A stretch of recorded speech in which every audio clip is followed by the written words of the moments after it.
मंदोदरी के भगवान इतना पक्षपात नहीं करेगा, आरोप जड़ दिया। तो रामचंद्र जी ने यही कहा, देवी आप पक्षपात देख रहे हो, आप क्यों पे जाइए, मैंने एक को गले क्यों लगाया और एक का गला क्यों उतारा, थोड़ा इस पे भी चर्चा कर लो। क्यों किया, मुझे क्यों मारना पड़ा, तुम्हें खुद मालूम है मैंने समझौते के कितने प्रस्ताव रखे,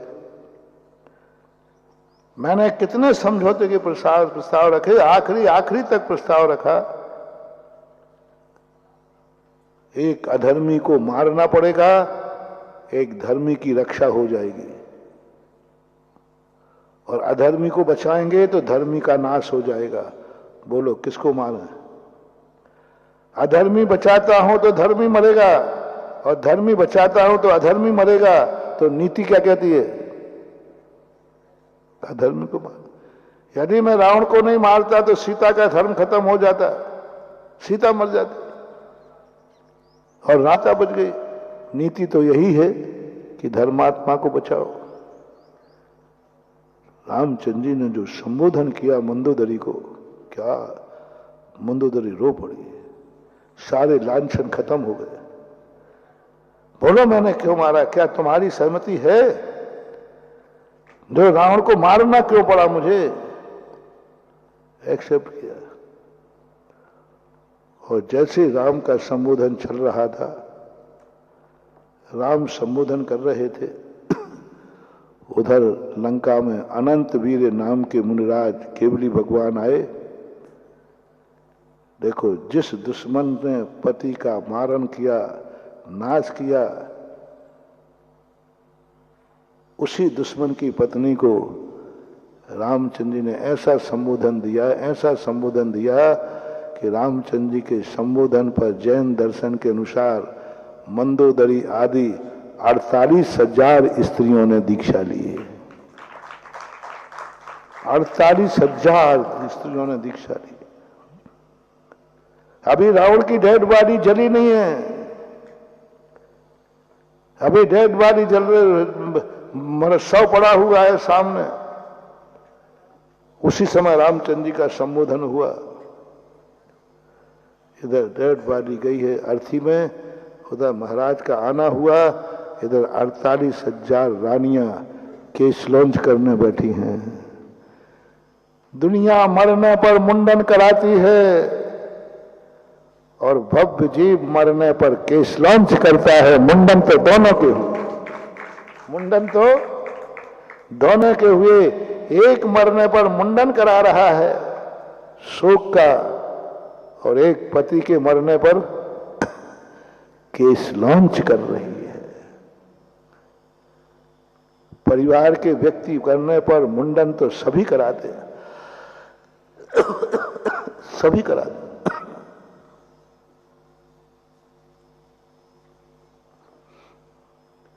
लेकिन मरने पर केस लॉन्च कितनों ने किए?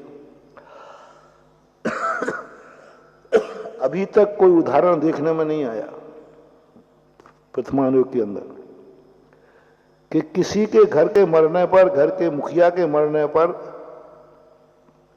पति के मरने पर चूड़ियां फोड़ने वाली तो बहुत मिली। पति के मरने पर शायद चूड़ियां फोड़ते हैं, इसमें कोई थोड़ा 19-20 हो तो भाई मुझे मालूम नहीं है। लेकिन चूड़ियां फोड़ना और चूड़ियां उतारना बहुत अंतर है। चूड़ियां फोड़ना, चूड़ियां उतारना। रामचंद्र जी के संबोधन के पहले चूड़ियां फोड़ रही थी, पति मर गया।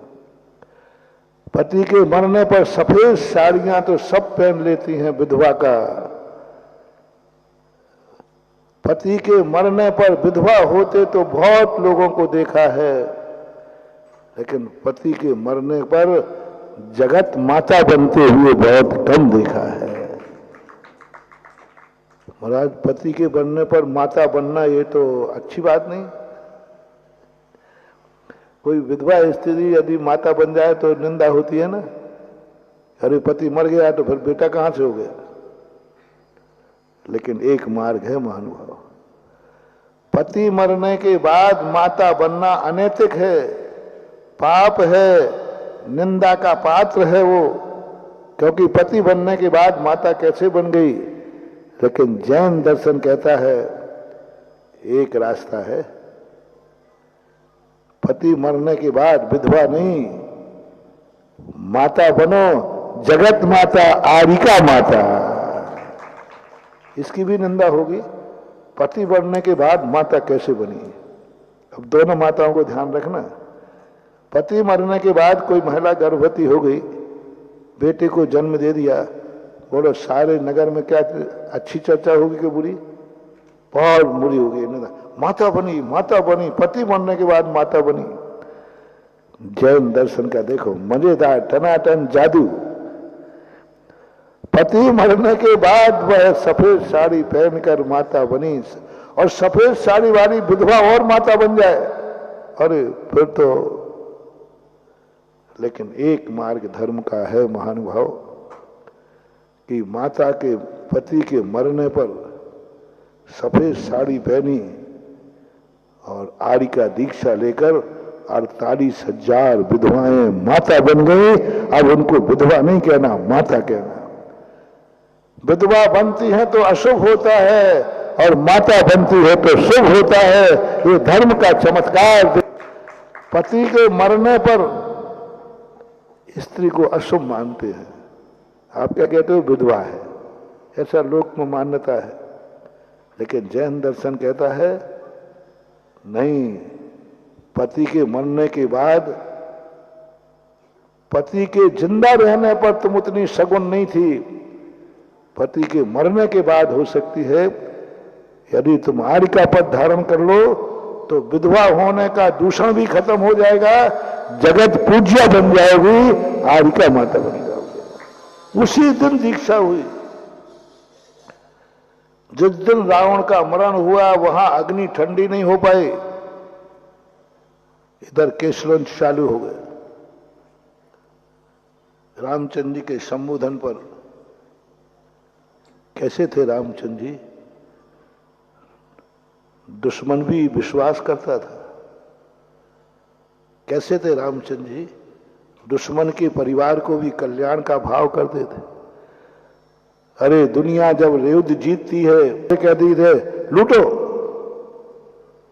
जो तुम्हें करना हो करो। 90% राजनेताओं में ये होता है कि जिस राज्य को लूटते हैं सैनिकों को छूट देना पड़ती। सैनिक इसलिए लड़ते हैं कि यदि जीत गए तो लूटने का, स्त्रियों को लूटो, बलात्कार करो, धन लूटो, जो तुम्हें लूटना है लूटो। राजा लोगों की नीति थी। लेकिन मर्यादा पुरुषोत्तम क्यों चाहते हैं राम राज्य लोग? राम के हाथ से हारना भी ठीक है, हारना भी ठीक है। युद्ध रावण के मर जाने के बाद रावण लंका में डिंडोरी पिटवाते हैं। किसी को भागने की जरूरत नहीं है, किसी को डरने की जरूरत नहीं है, किसी नारी को कुछ भी करने की जरूरत नहीं। उसी प्रकार रहोगे जैसे तुम अपने राजा के राज में, बल्कि उससे ज्यादा रहोगे। सारी जनता को निर्भय होने का उपदेश दिया। नहीं, घबराओ मत, मैं राज्य जीतने नहीं आया हूं, मैं एक धर्मात्मा को बचाने आया हूं। क्या लंका वासियों को रामचंद्र जी ने उपदेश दिया, क्या उन मंदोदरी को समझाते हैं? दुश्मन की पत्नियां थीं, चाहते तो सैनिकों से बर्बाद करवा सकते थे, खुशियां मना सकते थे। लेकिन रामचंद्र जी का ऐसा वैराग्यमय संबोधन कि वे अपने पति के मरने का गम भूल करके और केशलंच भर करके आर्य का बन गए। अनंत वीर नाम के केवली भगवान के चरण सन्निधि में। ऐसे ऐसे दृश्य भी अपने दुनिया के वर्तमान युग में जब पढ़ते हैं तो आते हैं, कैसा जीवन? कारण पूछो। हम अनमोल सुसर चल रहे थे, कारण क्या है? रावण को क्यों मारना पड़ा? जब मंदोदरी का ज्ञान बनाए तब वैराग हो गया। अब रावण को दोष दे रही है वो, रामचंद्र जी को नहीं। कारण पता चल गया। अपन हर जिंदगी में बस यही तो भूल कर रहे हैं, क्यों? तुम्हारे ऊपर कोई दुख आया है तो क्यों? गरीबी आई क्यों? बीमारी आई क्यों? स्वाध्याय काय के लिए करना है? मात क्यों जानने के लिए? क्यों? ऐसा क्यों? ऐसा क्यों होता है? भगवान को जानने के लिए भगवान का चरित्र नहीं पढ़ना, भगवान कैसे बने हैं उसको जानने के लिए चरित्र पढ़ना। हम मंदिर आते हैं भगवान के लिए नहीं, हमें भगवान का चरित्र इसलिए नहीं पढ़ना कि भगवान कैसे हैं, भगवान का स्वरूप क्या है। ये तो बहुत 2 मिनट में समझ में आ जाएगा, 2 श्लोकों में समझा दिया। अब सारी जिंदगी में समझ में आ जाए कि भगवान बनने की विधि क्या है। उस विधि को सीखो। भगवान बनना तो सब बनना चाह रहे हैं, जो देखो सब भगवान बनना चाहते हैं। वो पंचम काल में सबसे ज्यादा भगवान बनने के लोगों को लालसा है, सबको। वैसे मर रहे हैं स्वाध्याय करने वाले पंडित, समय सार पढ़ने वाले भगवान बनने के लिए मुंह बा बैठे, मुझे भगवान बनना, मुझे बनना नहीं, मैं भगवान हूं। वो शराबी होता है ना, शराबी। एक दिन मैंने कहने वाला था लेकिन वो छूट गया। शराबी व्यक्ति होता ना, शराब पीने के बाद क्या कहता है? I am God. बड़ा नाभि में है और क्या कह रहा है? मैं राजगद्दी पर बैठा हूं। मुझे एक शराबी ने बताई थी, मैंने कि मैं शराब क्या अच्छी चीज है क्या, क्यों पीते हो?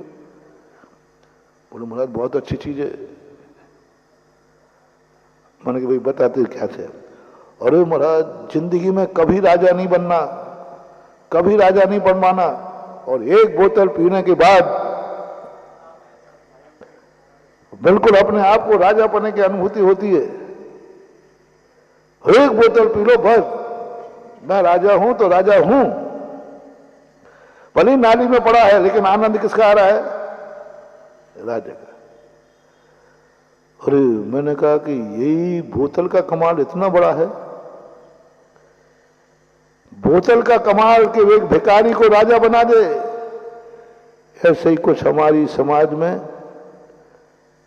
समय सार की बोतल का नशा है। कुछ समय सारी लोग समय सार की बोतल पी करके भगवान को तो छोड़ देते हैं, भगवान के पास तो जाते ही नहीं। अरे भगवान के पास जाना तो पर है। और वो क्या कहते हैं?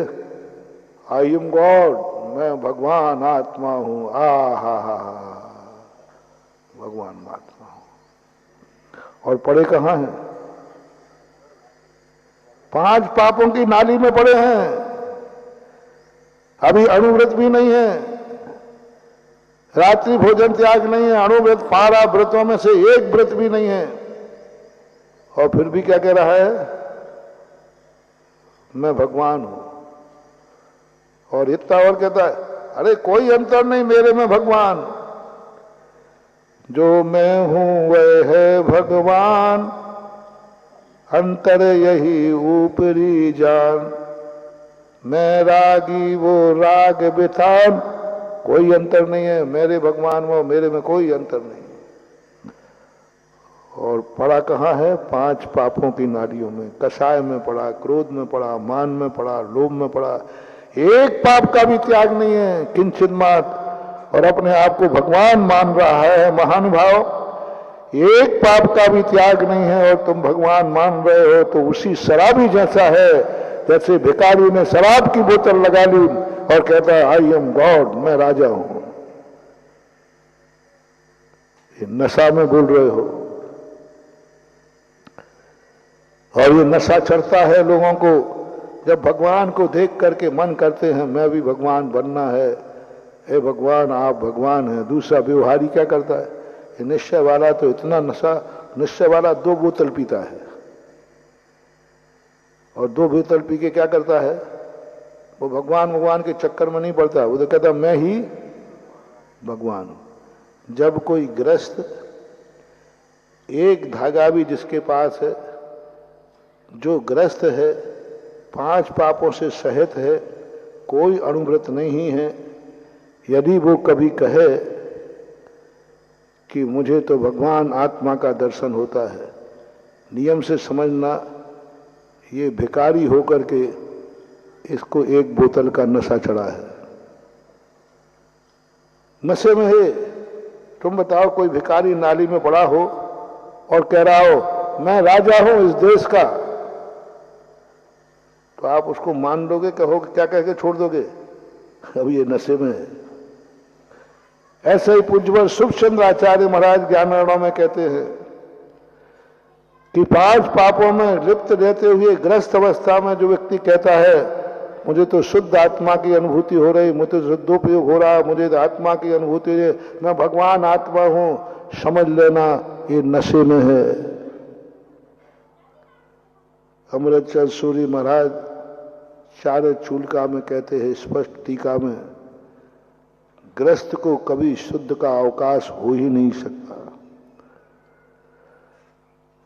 सुखचंद महाराज कहते हैं कि आकाश के तारे जमीन पे आ सकते हैं, लेकिन ग्रस्त कभी भगवान नहीं हो सकता, भगवान आत्मा का आनंद नहीं ले सकता। लेकिन ले रहे हैं लोग, कह रहे हैं महाराज हमें तो आ रहा है, हमें तो आनंद आ रहा है, बिल्कुल पक्का आ रहा है शुद्ध भगवान आत्मा का। तो बोलो, शराब पीने वाले को राजा पने का आनंद आ रहा है कि नहीं? मत कहना मुझे तो आ रहा है, मुझे तो अच्छा लग रहा है, मैं राजा हूं।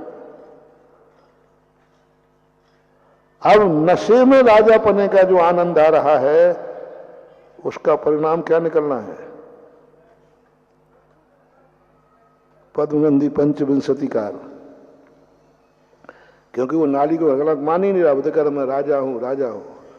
उसी समय नाली में पड़ा हुआ व्यक्ति अपने आप को राजा मान रहा, वो कहता है तुम मानो या नहीं मानो, मुझे राजापन की अनुभूति हो रही है, और हो रही, सही में हो रही, वो झूठ नहीं बोल रहा है।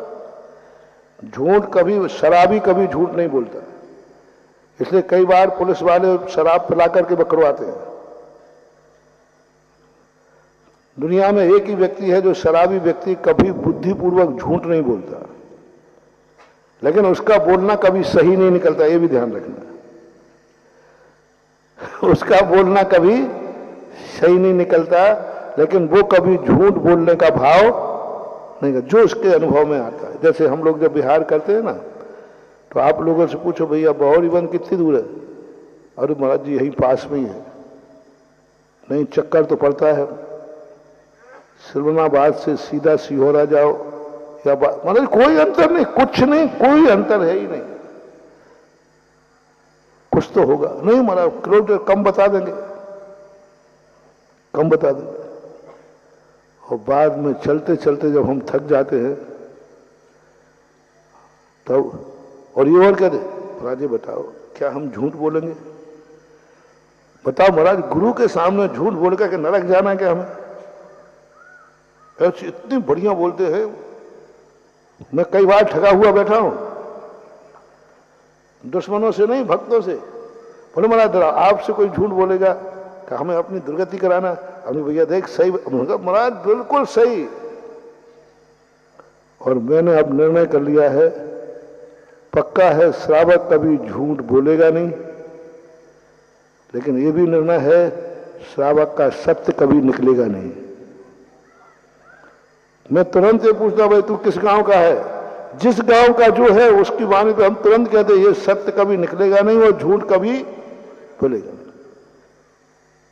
ऐसे ही शराबी के लेना, शराबी कभी झूठ बोलता नहीं और सत्य कभी निकलता नहीं।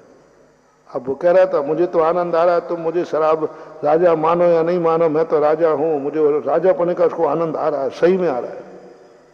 लेकिन फल देखना, पूज्यवर पद्मनंदी महाराज पंचविंशति के में उसी समय एक कुत्ता आया, और कुत्ते का स्वभाव क्या होता है?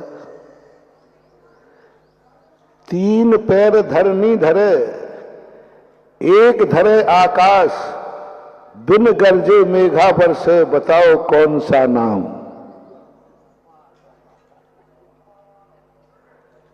देख लो दुनिया के जानवरों में एक जानवर, जब कुत्ता लघु शंका करता है सुसु, तीन पैर धरनी धरे, एक धरे एक ही, और कोई जानवर ऐसा नहीं करते। तीन पैर जमीन पर तो एक उठाता है। तो कुत्ता आया जो सोचा अच्छा, और कुत्ता हमेशा खुरापाती रहता उसने सोचा तो अब देखना राजा, देखना शराब के नशे का राजा, देखना उसको राजा बनने का अनुभव। कुत्ते ने पैर उठाया और लघु शंका सीधी उसके मुंह पे कर दी। मैं नहीं बोल रहा हूं, पद्मनंदी पंचविंशतिका में लिखा है, आप खुद पढ़ लेना, जिनवाणी की बात बोलता हूं। और जैसे उसने लघु शंका की उसके मुंह में पड़ी, कैसा लगा, अरे मधुरम मधुरम, सुन लो रे बेटा, शराब के नशे में यदि तुम राजा बनोगे तो कुत्ते की सूसू पी करके आनंद मनाओगे, इससे ज्यादा कुछ मिलने वाला नहीं। मधुरम मधुरम कह रहा है मुझे। भाई देखो शास्त्र में लिखा है, यानी शराब का स्वाद कैसा होता है। शराब का स्वाद होता है, कुत्ते के मूत्र का जो स्वाद है वो शराब का स्वाद होता है। अब कुत्ते के मूत्र का स्वाद कौन होता, कैसा होता है, कौन पी के दिखाए। अब देखना, शराब का स्वाद होता है कुत्ते के मूत्र के स्वाद के समान होता है। अब कुत्ते का मूत्र कौन पीवे, कोई नहीं। बस सब लोग ये समझो शराब पीने वालों कि जो शराब पी रहे हो यानी वह कुत्ते के मूत्र के स्वभाव वाली है। अब बोलो ऐसी दशा में राजा बन गया, क्या काम का। ऐसा ही सुनो रे समय सारियों, कुछ लोग 5 पापों का त्याग किया नहीं, असंयम का नशा चढ़ा है, और तुम जाकर के अपने आप को भगवान आत्मा मान रहे हो। मुझे भगवान आत्मा की अनुभूति हो रही है। दुर्गति में जाके पड़ोगे, दुर्गति में जाके पड़ोगे, क्योंकि तुमने 5 पापों का त्याग तो किया नहीं और अपने आप को भगवान आत्मा और मानने लगे कि मैं भगवान हूं, मैं भगवान हूं। तो दुर्गति में पड़ोगे, और उस दुर्गति में जब आएगा कि मैंने तो समय सार पढ़ा, मैंने तो भगवान आत्मा का, तुमने नशे में कहा था। इसलिए दोनों की स्थितियों पर यह विचार मत करो। भगवान को देखकर भगवान बनने का भाव होना बुरा नहीं है, लेकिन भगवान को देखकर ये जानने का प्रयास करो, ये भगवान कैसे बने।